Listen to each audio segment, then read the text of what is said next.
Coming up on Valley News Live at 6, North Dakota is taking a crack at cutting down on unemployment fraud in the state. An arrest warrant is out for the man accused of starting a fire at the former Mid-America Steel building.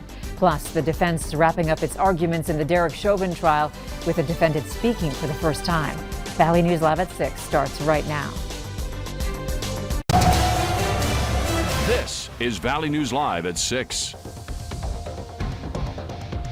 The state of North Dakota is trying to crack down on unemployment fraud after state officials say there's been a significant uptick in people not showing up for job interviews. The new reporting tool is one that's garnered praise from local business owners across the state, including one Fargo woman who spoke with Valley News Team's Bailey Hurley today in a story you'll only see here on Valley News Live. Tricia Lake says since the pandemic began, what once was a large pool of potential applicants for her Fargo cleaning business has dried up. The last month and a half or so, it's just been empty. You know, just the other day we had 13 interviews that were scheduled and only 2 showed up. And I would love to tell you that's a rare thing, but it's not right now. Lake says the no-shows have forced her to move to group interviews in an effort to make sure more time doesn't go to waste. Then we hope they show up. And now the North Dakota Job Service is stepping in, hoping to make reporting no-shows easier compared to the old way of calling the reports in, as employers can now fill out and submit this form online 24/7. Sarah Arnson with ND Job Services says the online forms went live yesterday, and so far they've already received 75 reports, explaining in order to stay on unemployment in the state, you must apply to 3 jobs every week. But we want to make sure that we are paying the people who qualify for it. And to do that, you have to stay compliant with the regulations of the program. Arnson says if a report is made and that no-show isn't on unemployment, nothing happens. But if they are on unemployment, that person may have to answer some questions at that point.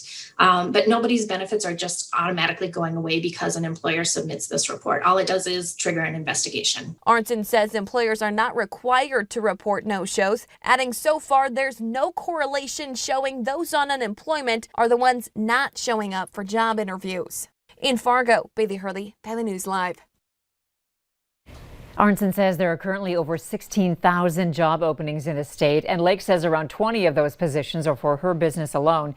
You can find links to apply for those openings by going to our VNL News app and clicking on this story. There's been some improvement to our weather, including temps warming up slightly. Let's find out about tonight's conditions from Nathan Hopper. He's here now. Hey, Nathan.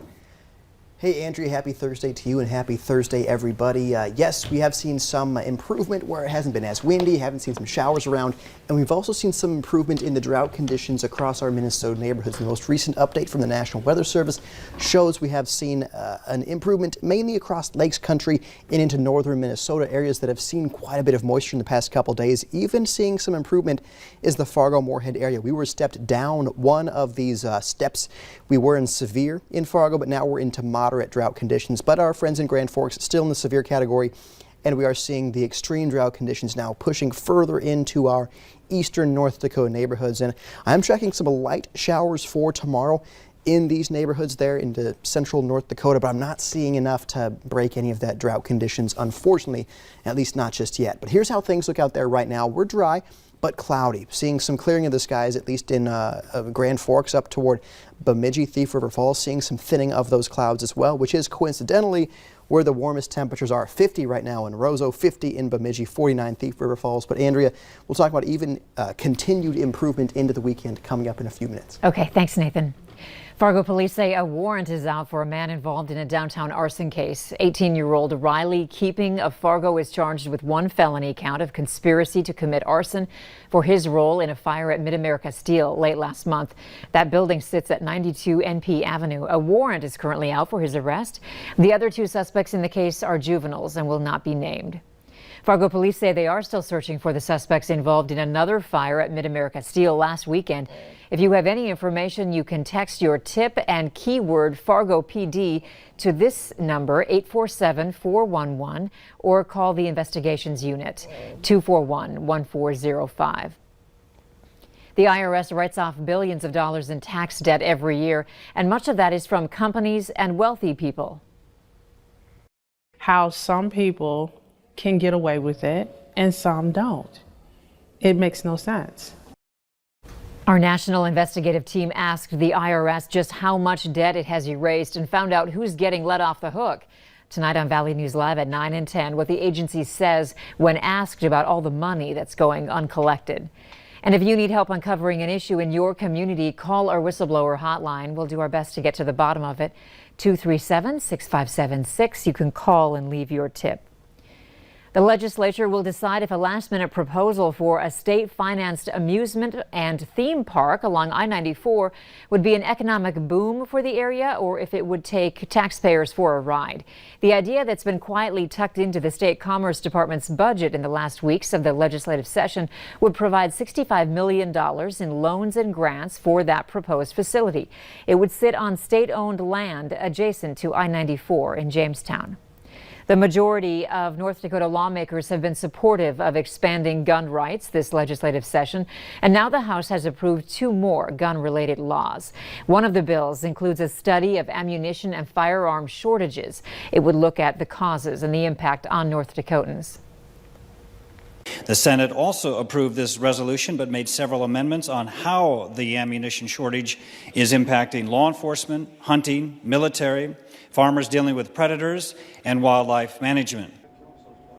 The House also passed a bill that would offer firearm and ammunition manufacturers immunity from third-party civil actions. A bill to protect businesses from COVID liability claims is headed to Governor Doug Burgum's desk. The bill bars employees from suing their employer if they believe they contracted the coronavirus while on the job. Lawmakers removed the statute of limitations on when someone could go to court over this. Well, we don't know the long-term effects of COVID and have no idea how subsequent strains of COVID-19 might move through the population. The conference committee agreed it was wise to remove that sunset. Those against the bill argued that it put workers in a legal bind because some companies were negligent with COVID protocols and put their workers at risk. The number of people being vaccinated continues to grow at our local hospitals and clinics. Here are the most recent figures. Grand Forks Public Health, more than 31,000 shots. Essentia Health, more than 125,000 throughout the communities it serves. Sanford has provided over 53,000 in Fargo alone. And when you include Mayville, Hillsborough, Wapaton, and Valley City, the figure jumps to more than 117,000. Clay County Public Health is near the 12,000 mark, and Fargo-Cass Public Health has administered over 40,000 shots. There will be more places you can go in Grand Forks to get the vaccine. However, vaccinations at the Alara Center will end in May. The last chance for people to get their first dose there will be next Wednesday, the 21st. If you already scheduled your second dose at the Alara Center, you can still get it there. To schedule an appointment and to find a full list of vaccine providers, you can log on to our website. And if you have questions regarding COVID vaccines, use our VNL vaccine tracker to sort through them. It's on the homepage of our website, or you can open your phone camera and point it at the QR code on your screen, then tap the link that pops up. Both sides have rested in the trial of former police officer Derek Chauvin, who spoke briefly today. Details on what he said later on Valley News Live at 6.